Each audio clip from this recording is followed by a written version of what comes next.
tahu bahwa hampir semua wanita mendapatkan kecantikan dan ingin awet muda. Tapi bagaimana kalau ada yang beranggapan bahwa darah seorang gadis yang dibunuhnya bisa membuat awet muda? Nah, hal itulah yang terjadi dengan Elizabeth Bathory. Mau tahu seperti apa kisahnya?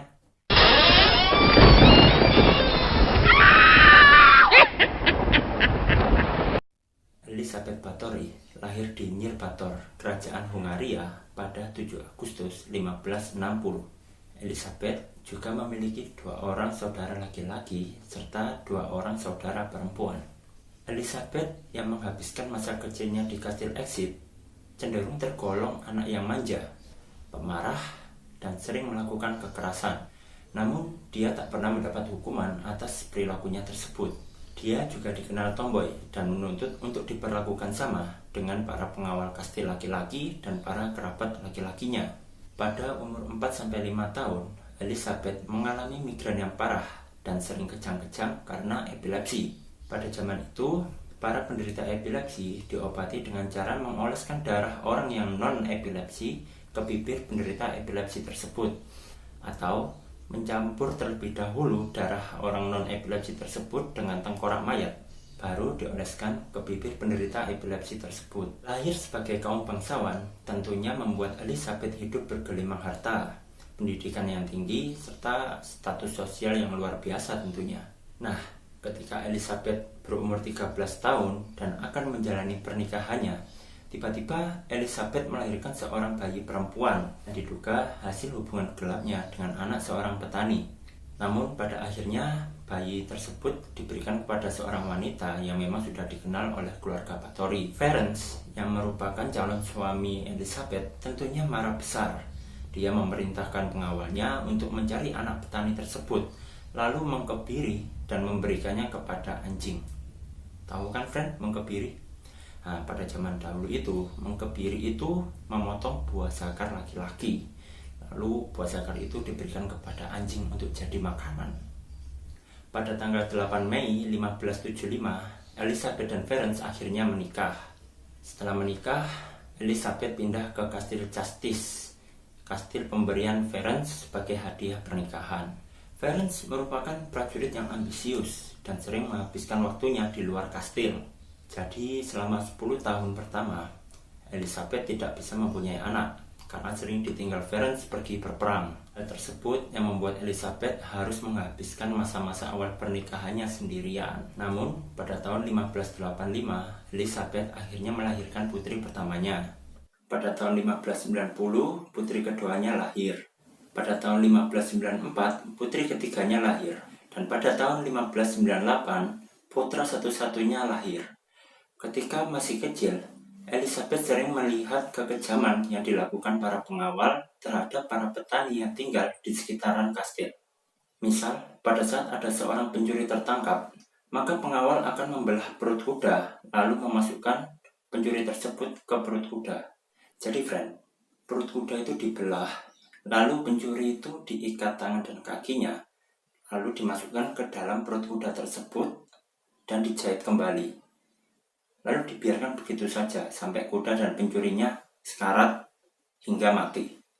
Selain itu, oleh kerabat keluarganya yang lain, Elizabeth juga sering diajarkan hal-hal yang tidak pantas untuk anak kecil, seperti salah seorang bibinya yang mengajarkan tentang penyimpangan seksual, atau bahkan pamannya yang mengajarkan tentang satanisme.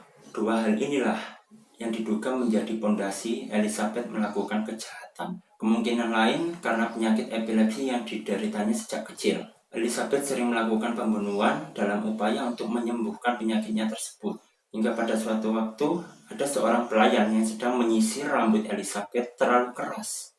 Hingga Elizabeth berteriak, lalu menampar pelayan tersebut. Hingga darah mengalir dari hidung pelayan tersebut. Nah, darah yang mengalir tersebut mengenai tangan Elizabeth. Saat itu, bagi Elizabeth, melihat telapak tangannya lebih bersinar, membuat Elizabeth berpikir bahwa darah seorang gadis akan membuatnya awet muda. Elizabeth kemudian menyuruh pengawalnya untuk menelanjangi gadis tersebut, lalu menyeretnya ke dalam bak mandi dan memotong urat nadi gadis tersebut. Setelah gadis tersebut mati karena kehilangan banyak darah, Elizabeth masuk ke dalam bak mandi tersebut, mandi darah. Bahkan tidak segan-segan untuk minum darah gadis tersebut demi mendapatkan inner beauty. Nah, sejak saat itu Elizabeth terus-terusan melakukan pembunuhan demi mendapatkan awet muda. Mengetahui Elizabeth yang menikmati penyiksaan terhadap pelayannya tersebut, Ferenc justru membuatkan ruangan khusus untuk Elizabeth yang disebut dengan gimnasium. Di kamar tersebut, Elizabeth akan merantai tangan korbannya hingga membiru dan mengeluarkan darah. Atau mereka akan dimasukkan ke sebuah kurungan berduri dan digantung di langit-langit kamar. Mereka akan dibiarkan kelaparan, dan kalau haus, mereka akan dipaksa minum air kencing mereka sendiri. Lalu dengan menggunakan benda tajam seperti jarum dan gunting, Elizabeth akan menusuk jari-jari mereka, bahkan menjahit mulut korbannya, serta memotong bagian bibir, hidung, tangan. Selain itu mereka juga dibakar dengan koin-koin yang sebelumnya dipanaskan di perapian. Ada yang telapak kakinya disetrika, organ intimnya dimasukkan besi panas, atau bahkan dituang cairan lilin panas. Ketika musim salju, mereka akan dibuang di luar lalu disiram dengan air dingin, hingga mereka mati karena kedinginan. Pada tanggal 4 Januari 1604, Ferenc meninggal di usianya yang 48 tahun. Sepeninggal Ferenc, Elizabeth justru semakin tidak terkontrol. Setelah para pelayan yang di kastil habis, Elizabeth memancing para gadis-gadis yang ada di desa dengan mempekerjakan mereka dengan iming-iming gaji yang tinggi. Bahkan Elizabeth akan membuat anak-anak dari para bangsawan kelas terendah untuk dikirim ke kastilnya dan belajar tentang tata krama. Asisten Elizabeth terus-terusan memberi gadis baru agar Elizabeth terus bisa melakukan ritual mandi darah. Desas-desus mengenai kekejaman Elizabeth pun akhirnya mulai terdengar. Pada tahun 1610, setelah Raja Matthias II mengetahui bahwa korban-korban Elizabeth juga merupakan gadis-gadis bangsawan, dia kemudian memerintahkan Georgi Tuso, seorang pejabat pemerintah dari Hungaria, untuk menyelidiki apa yang terjadi di Kastil Justice. Dan dari penyelidikan yang dilakukan pada tahun 1610 sampai 1611, Georgi Tuso berhasil mengumpulkan keterangan dari 300 lebih orang saksi. Keterangan tersebut berasal dari para terdakwa, para korban yang selamat, para rakyat jelata, serta para pengawal yang ada di kastil. Pada tanggal 30 Desember 1610, Georgi pergi ke Kastil Justice dengan beberapa pengawalnya. Saat itu, Elizabeth diketahui sedang melakukan aksinya. Georgi kemudian menangkap Elizabeth beserta 4 orang kaki tangannya. Dalam penangkapan tersebut, Georgi menemukan beberapa orang gadis yang sudah tewas, yang sedang sekarat, atau yang masih dikurung. 2 agenda persidangan diadakan setelah tertangkapnya Elizabeth. Puluhan orang datang setiap hari untuk memberikan saksi dan keterangan. Pengadilan juga memeriksa tengkorak dan mayat-mayat untuk dijadikan sebagai bukti di pengadilan. Jumlah korban Elizabeth tidak dapat diketahui pasti, karena hampir semua saksi memberikan keterangan yang berbeda-beda. Ada yang bilang antara 36 sampai 37 orang korban. Ada yang bilang 50 sampai 100 korban.